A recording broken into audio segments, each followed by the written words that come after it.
Take back control. Stop letting algorithms decide your news. Get uncensored history and real knowledge to strengthen your mind, body, and spirit. Watch ad-free content now at iNeverKnewTV.com Premium. Hail, give thanks.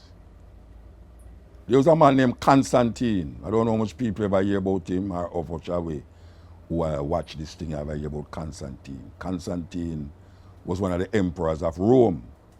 But Fame Empire, the stretch got into Turkey, or a place named Constantinople, where he named after himself, in a place named Istanbul. Istanbul is in Turkey.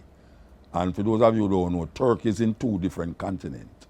It is in Asia and it is in Europe. Part of it is in Asia and part of it is in Europe.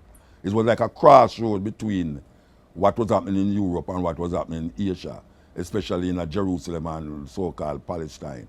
Well, Constantine is responsible for most of the thinking and thought that come out of Christianity. Because we must understand that Christianity, as it was now, never start in Africa, even though the people them who create the idea is African.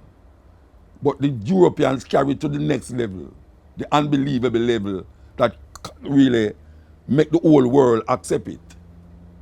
And when I say the whole world, I mean the whole Western world. And Constantine was the main man.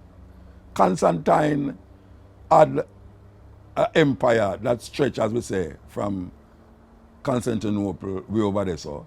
And there was a time when him going to decide now how to make Christianity be more palatable to the world.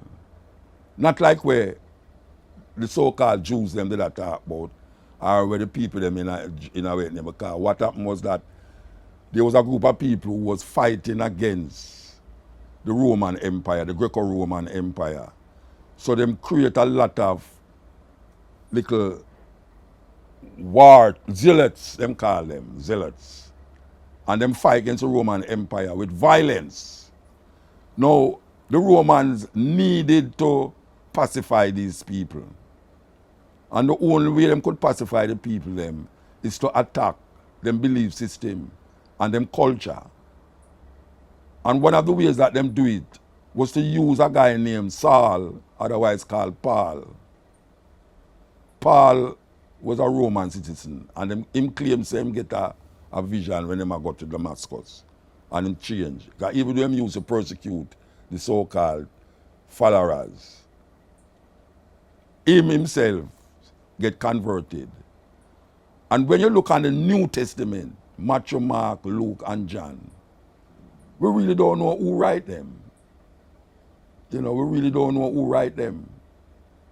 But we know, say, Constantine, 200 years AD or something like that, him call a conference with bishops to rectify once and for all what is Christianity, what is the character of Jesus and all these things. When Jesus was just a normal man. I wouldn't even say Jesus because I never named Jesus.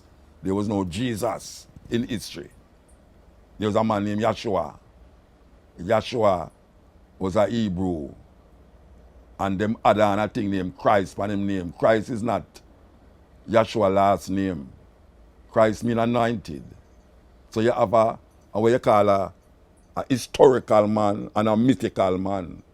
And them combine the two of them just like a lot of the things them that you believe about Jesus right now was there before Jesus born. All of the religions, the major religions them of the Eastern world, was long before the so-called Jesus born. We talk about Buddhism, Mithraism, Zoroaster, all of them, and the Isis concepts, all of them derived from those places like 500 years BC. But this one take over because Rome was what we call the Empire of Rome was controlling the Western world.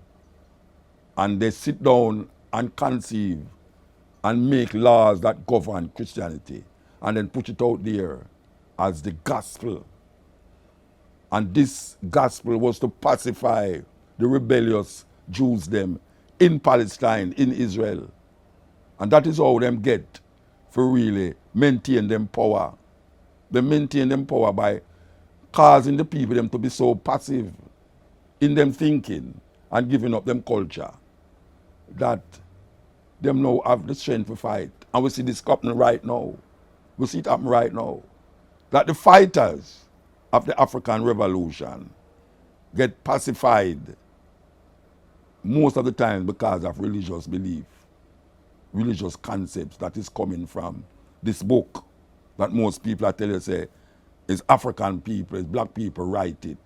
Black people never have nothing to do with it more than say we did live a certain life that was before the book. And these guys take that lifestyle and inject it in a freedom lifestyle. So them fuse Roman, Greco-Roman culture with Jewish culture and make out and become Christians. And that is how Christianity come. Christianity is not here to free you. Christianity is here to pacify you. And the more African people go into this idea and this concept of Christianity, is the more them get pacified into becoming a part of the Greco-Roman Empire